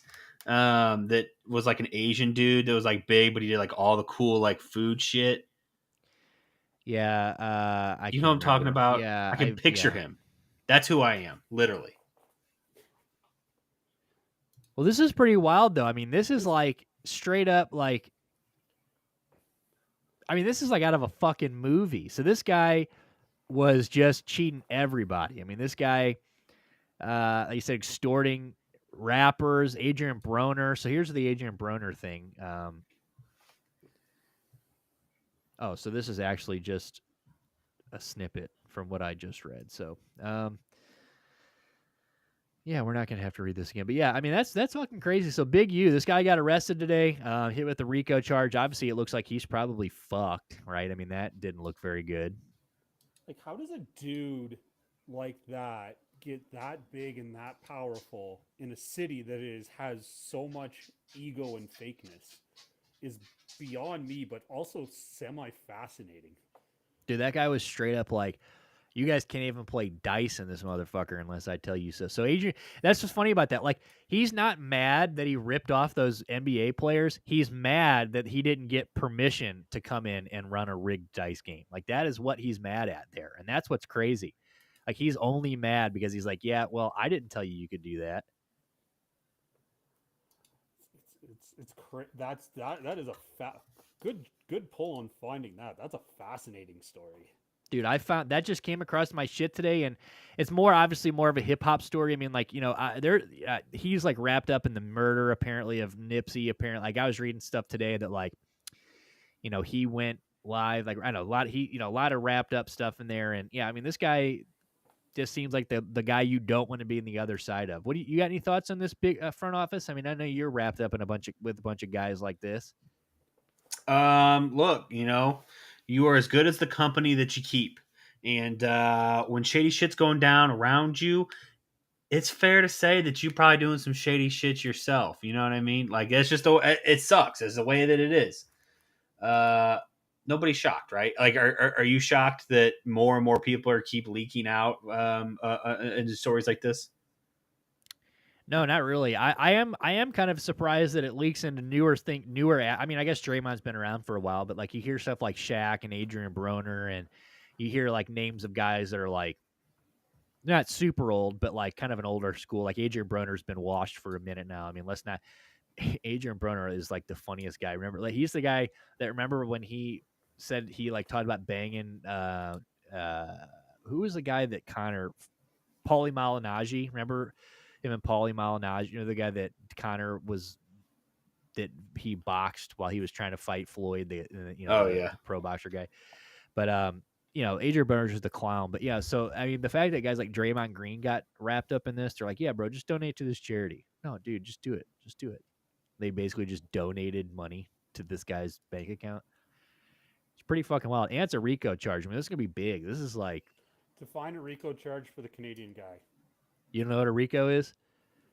So I a know RICO is basically like, so I don't know, I can tell you the definition of a RICO, but I'll tell you what a RICO is. A RICO charge is basically, so Young Thug just went through this with I feel like I semi know what this is through that. yeah, so it's Slime Life, or they call themselves Slime, I think, whatever they call themselves. But basically, if you commit crimes in order to further the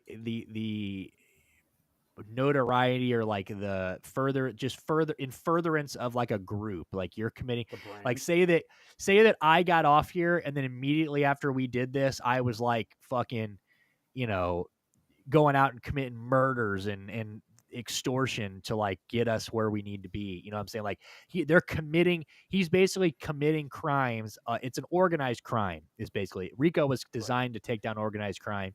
And it's more or less like, yeah, they were committing thefts and these murders, and they were doing all these things, these checking in and, racketeering and extortion, all that. They were doing that in furtherance of this Rolling 60s big U enterprise. Right. So basically, yeah, they were. So this is you don't just get hit with RICOs. You know what I mean? This is like they've probably, like they said in the thing, they've probably been doing this for years. They've probably been doing this undercover and just like gathering information. And yeah, to make sure you get hit with a RICO. And RICO, a lot of times you kind of see it thrown around. Now now it's more. It seems like it's more prevalent. Like, from what I understand, like what I learned, because I don't know shit either, but from what I learned through the Young Thug trial is that, like, if they don't have a lot of information on a group of people, they'll just start slapping you with RICOs because it's harder to like get out from underneath those. It's like, from what I understand, like, it's just it's a broad way to just tie a big group of people into something. You know what I'm saying? Like, the Young Thug thing was like, there were like 30 people in that case. It came down to what, like 10 or 11. So there were like 10 guys sitting at court, and like, sure, everyone in that courtroom has got a rap sheet, right? They've all been to jail. They've all committed crimes. They all got whatever. But were they doing this as a cohesive group of people in furtherance to like make this YSL the rap group? Like, you know, were they doing that because there's some enterprise, or were they doing that because that's just a bunch of guys that grew up in the ghetto that have done street crimes and been in jail for petty shit? Just because you're in a room of 20 people that have been convicted for a crime doesn't mean they were all working together and conspiring in order to make one big entity bigger deal, you know. Right. So Okay. Cool. RICO stands for Racketeer Influenced and Corrupt Organizations Act, Ooh, that's a a federal law enacted in 1970 to combat organized crime and racketeering, allowing prosecution and civil penalties for racketeering activities within a criminal enterprise. The more you know. Gotcha, bitch.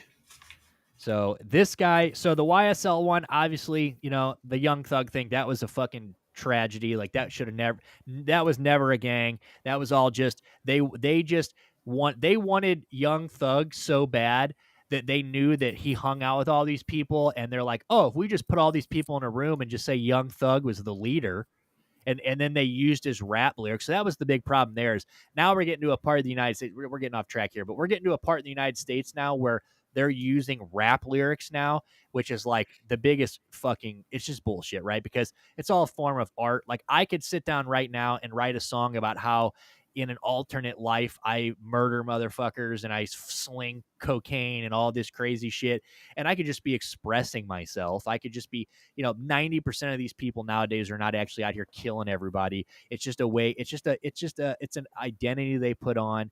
They're, you know, it's all an act for the most part, and it's just to sell tickets and to appeal to the masses. Doesn't mean that, so the fact that like Young Thug in that trial, they were using his lyrics. They're like, oh, well, he wrote it in this, he talked about killing people in the song, he must have actually done it. Well, no, dude, like get the fuck out of here, you know. So it's the freedom of speech, and like we're really treading that gray area is kind of getting fucked here.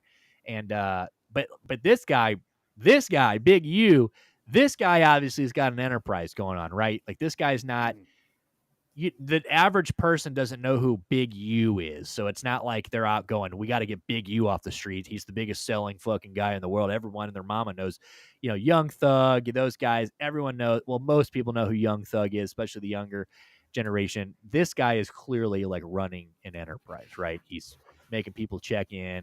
He's extorting businesses and making them pay rent and protection fees and shit like that. I mean, this is like, from what I'm reading, this is like an open shut RICO case. So, Fernald, you got anything you want to add to that? You're smarter than I am. No, actually, okay. Smarter is relative because this is your area of expertise, my man. Ain't nobody sit on fucking law YouTube like you do. I watch fucking trials, bitch. I remember getting the YouTube updates for a while there. I will say that the RICO, and maybe it's more of a reiteration. RICO charges are generally the first to drop. And almost always there is subsequently more charges that they're trying to add and pend. It's more of an umbrella charge in the way that it's viewed. And one day they'll come after us for the RICOs, and we'll say that it was all the foreigners' fault.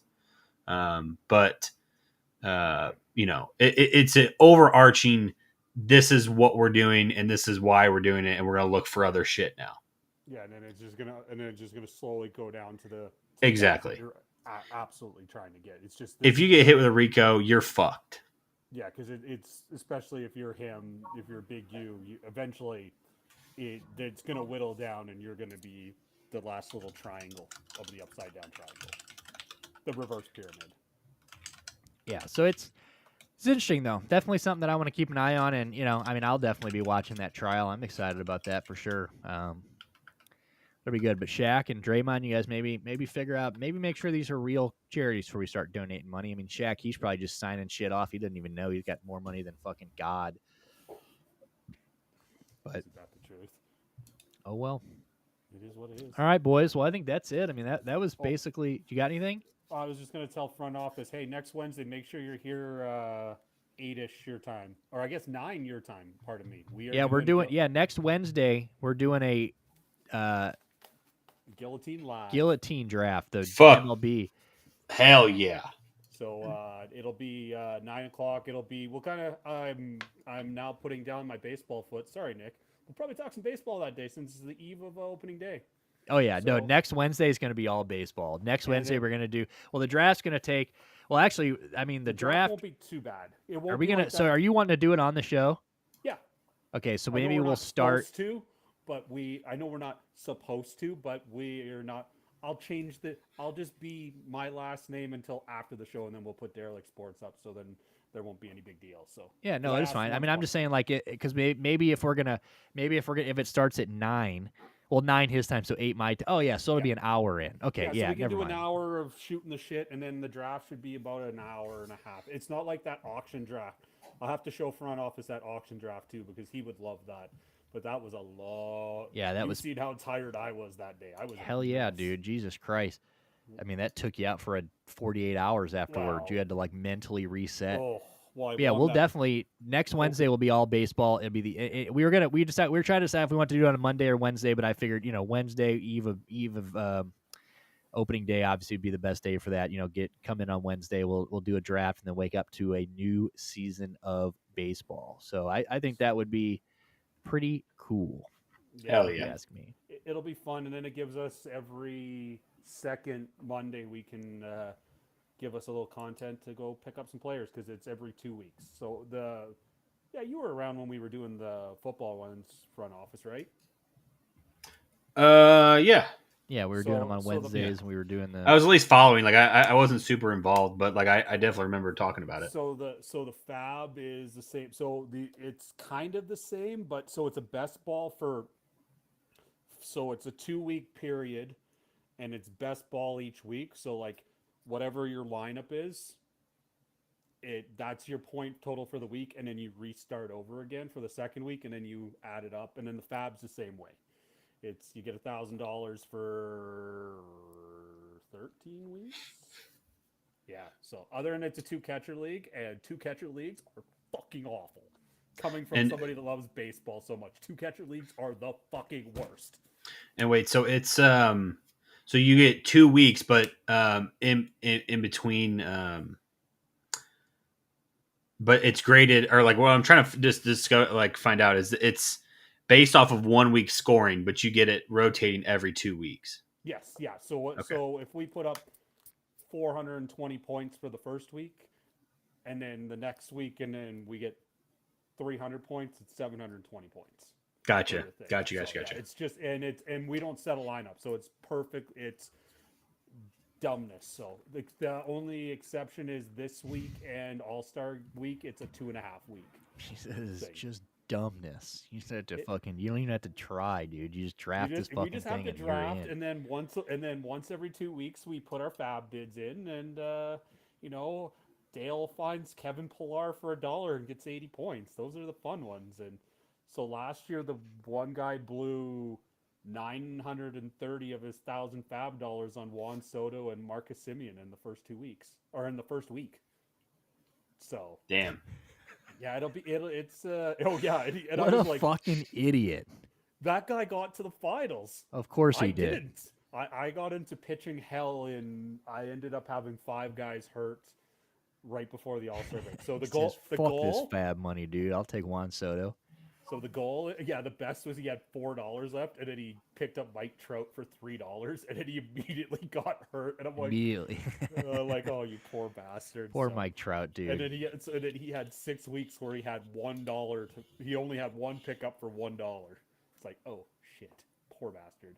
So yeah, so fucking it's- windy here. My house is shaking right now. By the way, it's the God wind here damn. is insane. It's like The- it's crazy.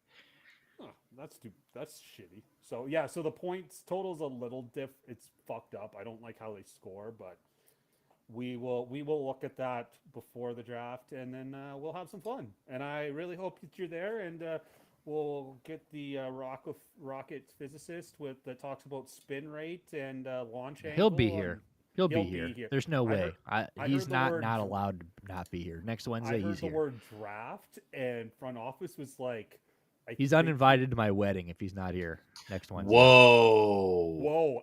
Yeah. Actually, no, not even that. I'll invite him, but I'm going to give him the wrong address. Dude, I know where it's at. Dude, we switched. The fuck? I know that ain't true. Fuck you, dude. There's 2 of them. There's 2 of them. Yeah, we're at the new one. I don't know about that Are one you gonna yet. make me go to the second one? You're gonna be like, hey, dude, this is at the location of where the Cardinals play, and they're on the road. Well, no, I'll blind. I'm picking you and the kid up. I'm gonna blindfold you at the airport, and just when you are unfolded, you will be You'll be there. It's gonna be such a nightmare to get there. It's not gonna be easy. No, I'm connecting through Minneapolis, Toronto, Seattle, Vegas. Like, it's not going to be an easy. no, Or I it'll be a just drive brutal the trip, 30 but worth hours. it, dude. I told you, we built that menu. Wait till you. I'm telling you, it ain't gonna be nothing you guys have ever seen at a wedding. I'm telling you, motherfucker, it'll be worth it. You come here, it'll be worth it. I promise. We're gonna go get some guanciale at Salumi Formaggi. Dude, you're gonna shit yourself. I'm telling you, I got excited building the motherfucker. So, but yeah, we'll figure that out. We got a year and a half, but all right. Well, let's fucking wrap this up. They're blowing me up. My sister decided that she was gonna come over and hang out today, so they've just been loud now. They're blowing me up. What should we do for dinner? I don't know. You guys decide. We're indecisive. I said, well, I'm live on the internet, so you figure it out. Well, we can't figure it out. I said, there's 2 of you. Use your fucking brains and figure out what we're gonna do. So then they just sent me 3 options I had to pick. I'm like, this is unreal. So I'm gonna go figure this shit out. Dale is Ed is home, so we probably go play some games. Shout out to Ed. We're live. Shout out to Ed. Never dropped Ed on here. Shout out to Bowza, dude. Oh, that's never. Oh, I can't wait. It's gonna be so confusing because then I'm now actually gonna be able to put faces to people, and it's gonna be good. It's It'll like be the good. fantasy league guy was like, somebody made a post, and I'm like, I think that was front office making fun of me, but I don't know. Yeah, I'll send you. I'll tell you who's who in that league. I'll get you set up in there. Yeah, there's gonna be some people you don't know though. But I did see McDubs came by today after work. He got his mullet cut. He has the mullet still. He went and got it buzzed on top, freshened up, and all super white trash. So he came by today and picked up his championship belt. So he's officially there. But he is excited that you're there. He's excited that we have filled the group. So, the next couple weeks we'll. Didn't you have 2 guys you had to fill? Yes. Who was the other guy? Our buddy G, who retired from fantasy football.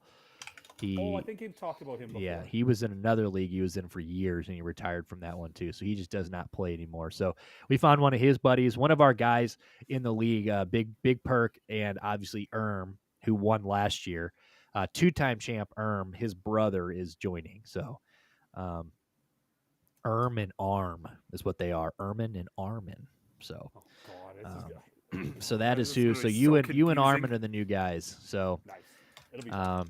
All right. Well, let's wrap this shit up. I'm gonna go help them figure out what they're doing. But yeah, I appreciate everybody who came by tonight, Sports Lab. I'm assuming that was playoff, but I appreciate you coming by. Everybody, man, really appreciate you guys. If you guys are on X, make sure you guys hit that follow button on X, man. We've been clowning on X. I've been right. That's the secret. I've been under everybody's posts just writing funny shit, and people are all liking it. Like the other day, somebody put. So Vince McMahon was at a game the other day. Was at a Knicks game or something the other day, and he was sitting courtside, and he was like caught in a picture. He dyed his hair jet black, and he flared the front of it silver. I don't know. It just looks awful. But somebody goes, is that fucking Vince McMahon sitting front row? And somebody goes, well, fuck yeah. What's he supposed to do? Just sit at home the rest of his life? And I just put, Justin, he shit on a lady. And people loved it. People are just all over it. And they're like, yeah, dude, lady, yes, he should be inside the rest of life. He shit on someone. So, if you're on Twitter, we're clowning. Make sure you follow us on Twitter. If you're on YouTube, make sure you guys hit that subscribe button. Hit the bell so you guys get notified when we go live Monday, Wednesday, Friday, 7 p.m. We're always live doing our thing, and then sometimes on weekends we've got some Darty streams. So make sure you guys give us a follow. Like the video so we get pumped around in the algorithm. If you guys are sports bettors, go to the Action Network. Follow us at Daily Derelict. We're giving you 3 to 5 every single day. Lately, it's been a lot more than that. We're giving you 3. They're all free, but if you're following us on Instagram or Twitter, you'll see the 3 that we put on the card. But we always link you to our free action page. We've got plenty more on there every single day, especially with March Madness coming up. Make sure you guys fill out them brackets. Good luck on the brackets. Enjoy your first 2 days of March Madness tomorrow. If you guys are off work, I'm super happy for you guys. Enjoy that. Kick back, relax. Enjoy those 2 days. Collab Lab guys, get that fucking money put in, because if I swear to God, if you guys don't have that money and the tournament starts tomorrow, you don't get shit, and I will delete the goddamn group. I'll just end it all. So I'll end it for fucking everybody. So everybody pay your $10 in the Collab Lab. We'll see you guys on Friday. Dale won't be here. He's traveling for old Don 70th. So we'll stop by on Friday with a little March Madness update. See you guys, how you guys are doing. Maybe playoff will join me. Front office, thank you. It was great to have you. We didn't have you the other day, so it's great to have you back. Yeah, buddy. And once again, of course, congratulations on everything. And obviously, Thanks, we're super happy for that. So, all right, boys, we'll see you guys on Friday at 7 p.m. Thank you guys so much for tuning in to Derelict Sports. We'll see you guys later.